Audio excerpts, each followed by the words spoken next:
What's going on, everyone? In this video, I'm going to show you how you can mix your vocals so that they come out crisp, clear, and still have some bass to them. If you're a guy, if you're a girl, you could take the same method and apply it to your vocals as well. So let's just get right into it. I'm using a video that I put out on my channel. This is the drill drums pattern tutorial. If you haven't seen it yet, I'll link it up above. So this is what it sounds like with no effects whatsoever on the vocals. If you look over here, this is my channel or my vocals. You can't see it because I got it cut off, but this is the channel that my vocals are coming through on. So if I just come over here to audio track mixer, this is where we can put our effects.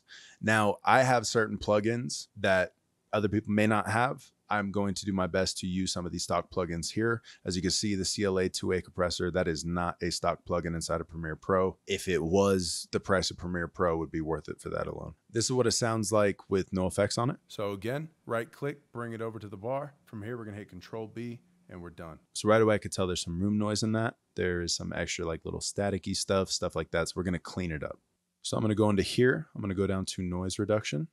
Then I'm gonna go down to denoise. Double click this to open it up. This is what you'll have. Now from here, this little slide is the amount of denoise you apply. So if we listen to it down here. So again, right click, bring it over to the bar. It's not doing anything. Control B and we're done. I like to zoom in, make sure it's there. But as I I'm not bleeding into the end, begin to increase it. All right, so now that we have all that, it begins to isolate the vocal itself. A little trick I like to do is so the trick here is to get enough of that background and room noise out, but not so much that you take away the humanness or the character of your voice. Like everything else I do in all my other tutorials, I'm going to do basically gain stage it. So I'm going to start with 0 and I'm just going to work it out till it sounds good to my ear. So again, right click, bring it over to the bar. From here, we're going to hit Control B and we're done. I like to zoom in, make sure it's there, make sure I'm not bleeding into the end. We're good. So right about there sounds good to me. Now, the next thing I like to do is EQ vocals. So what I'm going to do, come into here, click this little arrow, go to filter and EQ. And I like to use this graphic equalizer, the 10 band. Then we're just going to double click into it. This is what it looks like. Now, a lot of people say 31 Hertz lower, it's not really detectable by the human ear. But I do notice a difference while I'm sliding this down. So I'm just going to play this out and let you listen to it. Done. I like to zoom in, make sure it's there. Make sure I'm not bleeding into the end. We're good. All right, so now that we have all that, it's time for the 808. Little trick I like to do is I like to throw in this little scale highlighter. It helps. Right there is good. Now around 63 Hertz, I like to boost it slightly. That is a good little bassy range I found for my voice and just kind of what I do. That's the other thing. What works for my voice isn't going to work for everybody's voice. So what I'm showing you is I'm giving you the framework, right? Take this, apply it to your own voice and adjust accordingly. So I took out 250 between, again, it's all dependent on your voice, but for me, 200 to 300 range, I got a real boxy tone there. So I have to dip a lot of that out using an EQ. If I was in FL Studio doing this, I would use the parametric EQ too. Now from here, 4 to 8K is pretty good to boost. I like to boost between 8 and 9K when I'm doing my vocals, but this gives it the engineers for singers call this the R&B air. For you, consider this the crisp. Think of this as adding a little bit of color into it just by giving it a little bit more of a breath. This is what it sounds like before and after. So again, right click, bring it over to the bar. From here, we're going to hit Control B and we're done. I like to zoom in, make sure it's there, make sure I'm not bleeding into the end. We're good. All right, so now that we have all that, it's time. So right there, it already made it a little bit more clear, brought it out, and it just made the vocals shine a lot more. This is not an EQ I would ever use to add color in actual music production, but for your vocals in Premiere, it actually does a pretty good job. I think the next thing I'm going to do is add a compressor. I'm going to use one of their compressors. What we're doing is taming back the frequencies while boosting things, evening everything out. If you don't know, compression is all about taking the quietest parts and the loudest parts and making them even throughout the track. That way nothing sounds too off to the listener. Same idea goes for YouTube videos. If your audio is cutting in and out, if it's real shoddy, if it's hard to hear you, chances are people are going to click off your video, go on to something else. It helps me out. I enable ghost notes, and then from there, I'm able to just go right into my 808 and I can see all the notes that I'm able to use. I'm gonna play a little higher notes just so I could hear what I'm doing. So again, right click, bring it over to the bar. From here, we're gonna hit Control B and we're done. I like to zoom in, make sure it's there, make sure I'm not bleeding into the end. We're good. All right, so now that we have all that, it's time for the 808. Zoom in, make sure it's there, make sure I'm not bleeding into the end. We're good. All right, so now that we have all that, it's time for the 808. That is just with 3 plugins in Premiere Pro. That's it. Okay. Now, if you want to invest in this and if you want to get some plugins to go a step further, let me show you what I would do with my own plugins. So we've added the denoiser, a graphic EQ. So this right here, what I'm going to do is I'm going to take out that 8K. And then anything that I've boosted, I'm just going to take out, and I'm just going to use this to shave off these really, really high frequencies and really, really low frequencies. I'm going to keep that there like that. So the next thing I'm going to do is I'm actually going to clean up some of the noise. My S's are stupid harsh, so I'm going to use a Deesser. This is a Deesser from Waves Audio. Anybody can go get this. So with this, the further down this way you go, the more compression is being applied to this specific frequency. This is the type of pass you could apply. You can even split your audio, widen it. To be honest with you, I don't use that. And you could sidechain it. Another thing I don't really use, but it can come in handy. So I'm just going to listen to this. So again, right click, bring it over to the bar. From here, we're going to hit Control B and we're done. I like to zoom in, make sure it's there, make sure I'm not bleeding into the end. We're good.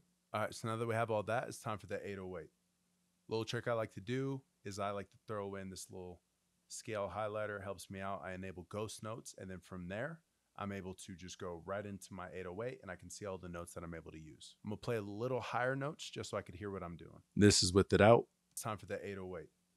Little trick I like to do is, so it doesn't completely remove the S's. Obviously you need that to pronounce some words, but it will chop off those harsh frequencies that annoy the absolute shit out of you while you're listening to things. A lot of people like to take this all the way down. Me, I absolutely hate that. I feel like it muffles it out. It dulls the vocal, absolutely kills everything you've done previously with the work inside of the EQ, what other effects you may be using. I'm gonna add in this SSL channel. So starting from right about here, I'm going to push this up to right around 8.89, and then I'm going to slightly boost.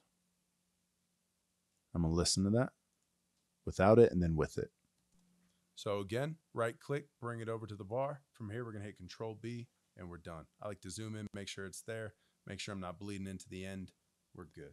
That's already sounded good. Before we have all that, it's time for the 808. After. Little trick I like to do is I like to throw in this little scale highlighter. Helps me out. I enable ghost notes, and then from there I'm able to just go right into my 808 and I can see all the. Now with this thing, you can also use it as a subtractive EQ. It does not have to be used just for boosting and color. That's just what I like to use it for. But this right here to the left, the closer to that triangle it gets, the more narrow your peaks become. Over here, the wider they become. Okay. Now, when you boost certain frequencies, just imagine an umbrella being pushed up in the frequency you're trying to target, and that's what's going on up here. So this allows you to decide how much you're opening the umbrella or how much you're going to close it. And depending on which one you do, it's going to give it a different sound. So for here, I'm just looking for annoying, really annoying frequencies. This is sweeping, basically what you would do with the parametric EQ2 inside of FL Studio. The notes that I'm able to use. I'm gonna play a little higher notes just so I could hear what I'm doing. So again, right click, bring it over to the bar. From here, we're gonna hit Control B and we're done. I like to zoom in, make sure it's there, make sure I'm not bleeding into the end. We're good. All right, so now that we have all that, it's time for the 808. Little trick I like to do is I like to throw in this little scale highlighter. Helps me out. I enable ghost notes, and then from there I'm able to just go right into my 808 and I can see all the notes that I'm able to use. I'm gonna play a little higher notes just so I could hear what I'm doing. So again, right click, bring it over to the bar. All right, so now that we have all that, it's time for the 808. Little trick I like to do is I like to throw in this little. Last thing I'm gonna do is I'm gonna move this up to about 76, 80-ish maybe. And I'm just gonna boost it slightly. Scale highlighter helps me out. I enable ghost notes, and then from there I'm able to just go right into my 808 and I can see all the notes that I'm able to use. That sounds pretty good to me. Now for the very last plugin, I like to use the compressor. So we're going to come into here, go to dynamics.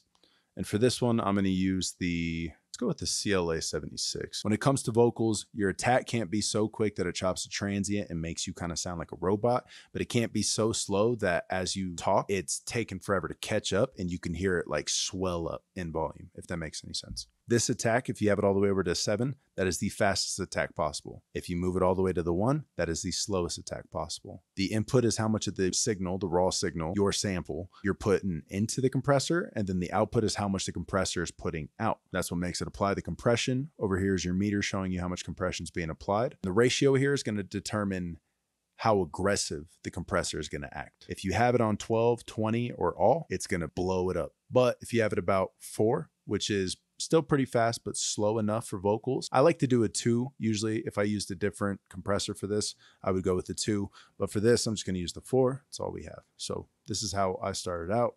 Turn everything down so you don't blow your ears out. So again, right click, bring it over to the bar. From here, we're going to hit Control B and we're done. I like to zoom in, make sure it's there, make sure I'm not bleeding into the end. We're good. All right, so now that we have all that, it's time for the 808.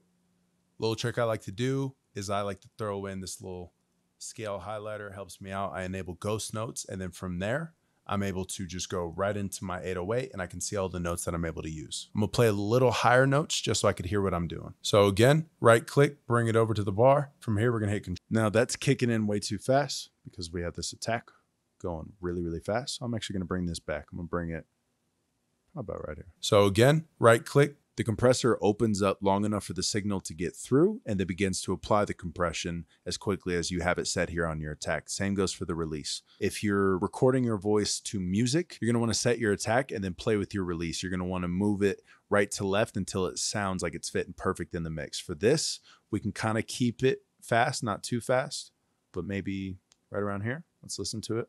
The other thing is this little analog button down here will put noise into your track, so make sure you have that clicked off. I have it on, we're good. All right, so now that we have all that, it's time for the 808. Little trick I like to do is I like to throw in this little scale highlighter, helps, and that's what that sounds like. Now down here on the revision, there are 2 different types of compressors you get with this. It's the exact same compressor, but 2 different models. So the CLA 76, 76, same one, 2 different sounds. This is the black one that we are using currently. So again, right click, and this is the bluey. Bring it over to the bar. From here, we're gonna hit Control. And for this, for me at least, it has too muffled of a sound, so I'm gonna keep it on the blackie. Now with everything together, your vocal sounds like this. So again, right click, bring it over to the bar. From here, we're gonna hit Control B and we're done. Sounds pretty damn good. So one thing I do wanna say is as I was pushing up this input, I was looking at my meter inside of Premiere Pro and I was making sure it was hitting roughly about -16, and then I pushed it up till it was hitting slightly at -12, a little bit above that. All right, that's gonna be all for this video. If you guys enjoyed it and if it taught you something valuable, hit that like button for me and drop a comment down below. Let me know what you would like to learn next. And if you haven't yet, smack that subscribe button and hit the bell so you'll be notified every time I put out a new video. Thank you all so much for watching. My name is Wolfie. I'll catch you in the next one. See you.